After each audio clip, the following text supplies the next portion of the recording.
네, 7시 12분을 향해서 가고 있습니다. 경제 이야기 하겠습니다. 눈치채셨죠? 그리스 얘기할 걸로요. 아주대학교 경제학과 최희갑 교수가 거시경제가 전공이신 걸로 아는데 상당히 적합한 연사인 것 같습니다. 안녕하십니까, 주 교수님? 네, 안녕하십니까. 네, 자, 그리스요. 아, 진짜 국민들이 이렇게 선택할 줄 세계인들이 몰랐던 것 같아요. 그렇죠? 예. 뭐 오늘쯤 현금이 없을 거다. 뭐 기계에서 돈 빼는 것도 지금 한 7만 원 정도 우리 돈으로 빼는데 이것도 어려울 거다. 뭐 이런 얘기가 있는데요.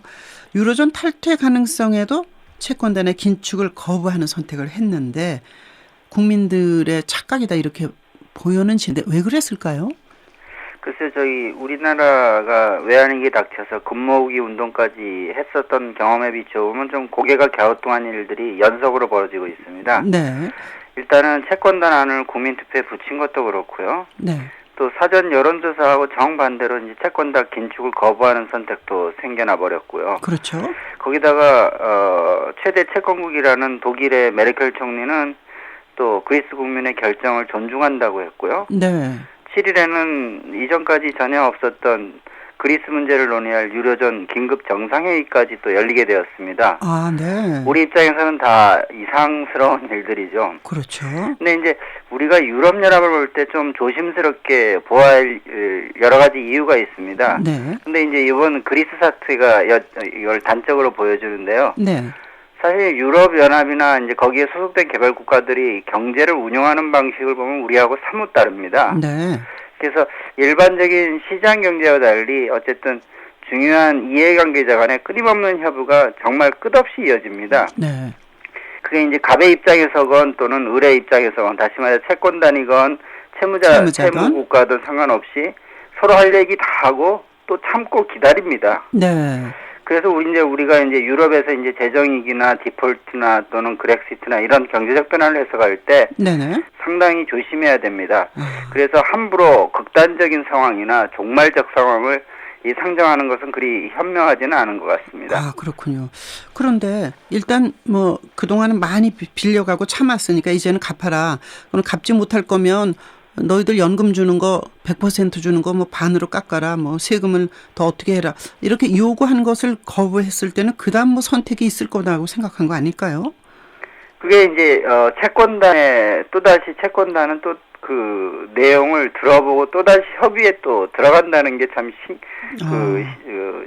신기해요. 신기해 보이지만은 네. 그것이 유럽연합이 국가 형성 시기가 굉장히 오래되었고요. 네.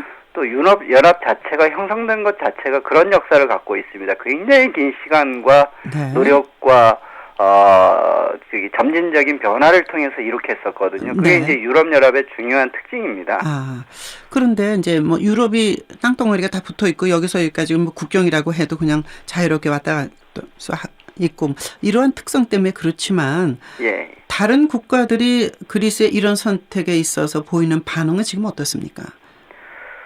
대체로 이제 두 나라로 구분이 되는데 어쨌든 네. 유럽연합의 양대 강국인 이제 독일과 프랑스의 대처 방식이 다른데요. 네. 일단 독일 같은 경우에는 아무래도 그 전체적인 룰을 세팅하는 입장이다 보니까 상당히 엄격하게 접근해 갑니다. 네. 반면에 그 반대편에는 또 프랑스가 서 있습니다.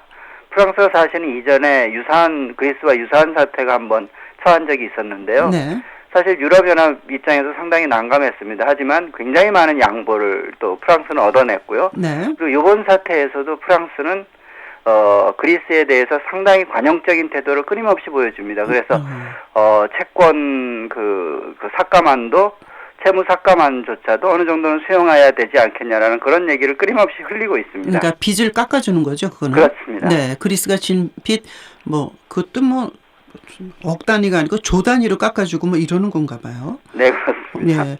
독일은 이제 메르켈 총리가 그동안 보여줬던 여러 가지 행보를 보면 굉장히 과단성이고 원칙에 충실한 편이지 않습니까?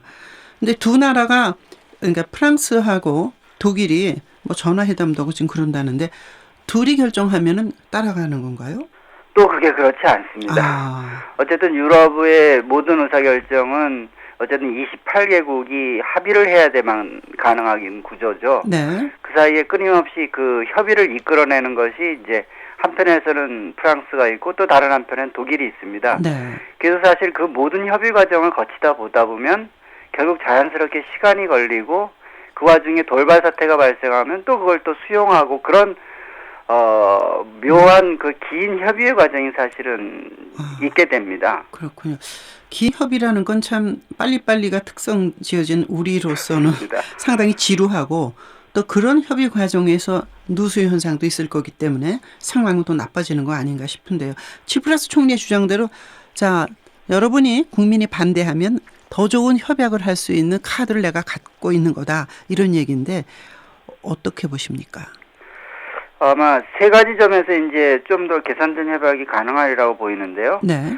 일단은 무엇보다 이번 공개 투표는 공개적으로 기존 협상에 대해서 국민들의 평가를 확인해 버린 셈입니다. 네. 이제 그만큼 어쨌든 그리스 협상력은 높아진 셈입니다. 아, 네.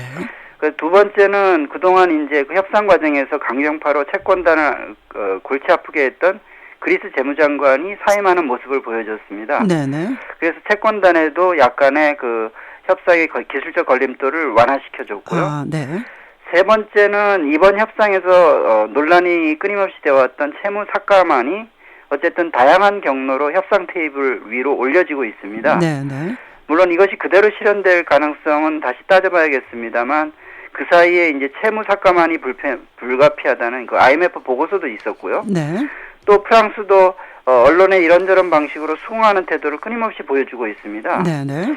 어쨌든 모든 공은 이제 그리스에게 넘겨와 있습니다. 그리스가 협상안을 내야 되고요. 네네. 거기에 대해서 또 채권단은 또 반대안을 또 내야 되고 그 과정이 지금부터 이제 시작되는 것입니다. 예. 그런데 이제 조심스럽게 만약에 그리스를 좀 봐줘서 빚도 많이 깎아주고 기간도 연장해주고 그런다면 뒤에 줄줄이 기다리고 있는 포르투갈이나 스페인 뭐 이런 나라들에게 좋지 않은 사인을 줄 거기 때문에 이렇게 할 수 없다 이런 측면도 있다고 그러던데요. 그것이 이제 그 저희 메르켈을 중심으로 한 이제 독일의 입장인데요. 네. 하지만 반대로 그 사이에 사실은 그리스 이외의 국가, 다시 말해서 포르투갈, 이탈리아 이런 국가들의 재정 상황은 사실은 서서히 개선되고 왔습니다. 아, 네. 그래서 일단은 그 문제는 그리스와는 좀 별도의 사안으로 아마 다루어지고 있는 것 같습니다. 네. 그리고 지금 당장 그리스의 사태가 곧바로 포르투갈과 이쪽 국가들에 전염될 가능성은 작고요. 특히 무엇보다도 사실은 이 유럽연합 자체가 굉장히 유동적인 조직이라는 것입니다. 네, 네. 실제로 이 그렉시트라고 많이 얘기합니다만 네, 네. 그리스가 이탈을 할 경우에요. 그 이탈에 대한 절차조차도 사실은 존재하지 않습니다. 아, 가입은 존재하는데 탈퇴의 그 순서가 존재하지 않는다는 말씀이시군요. 그렇습니다. 그 구체적인 형태가 어떻게 이루어질지도 사실은 유럽연합이 이번에 아마 새로이 만들어내야 되는 방식이고요. 네. 이를테면 앞으로 이제 다른 국가들이 그리스와 유사한 사태에 직면했을 때 새로운 통화를 발행할 이유가 발생할 겁니다. 네. 이제 그런 룰들을 또 어떻게 세팅할지도 사실은 지금 또 만들어가야 되는 것이고요. 아, 그렇군요. 그러다 보니까 이 그리스라는 개별 사안이 사실은 어떻게 보면 굉장한 위기적 상황이라고 볼 수 있습니다만 또 유럽연합이 앞으로 위기 상황에서 어떻게 대응할지에 대해서 새로운 안을 만들어내는 과정이라고 또 보여집니다. 네, 그리스 때 이렇게 만들었다 이제 그런 역사가 앞으로 만들어질지 모르겠는데. 그렇죠. 그것이 앞으로 룰을 정할 때 새로운 기준이 돼버리는 게 되는 셈입니다. 네.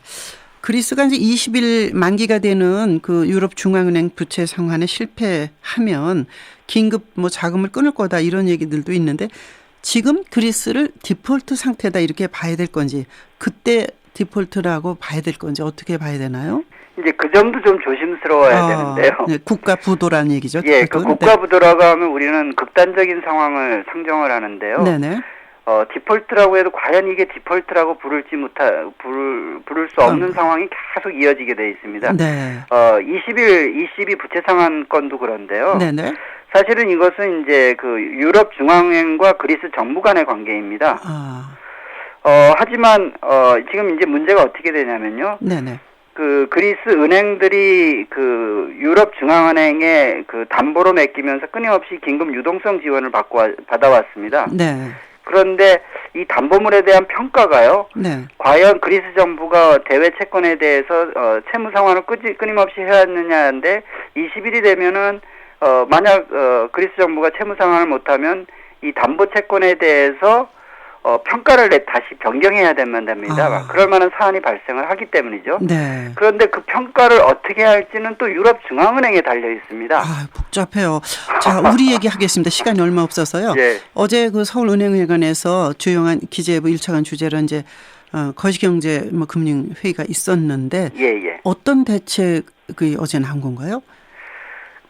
일단은 정부 입장에서 상당히 조심스럽고요. 네네. 그래서 디폴트 가능성에도 염두에 두고 있다라는 그런 태도까지는 진행이 된 것 같습니다. 네.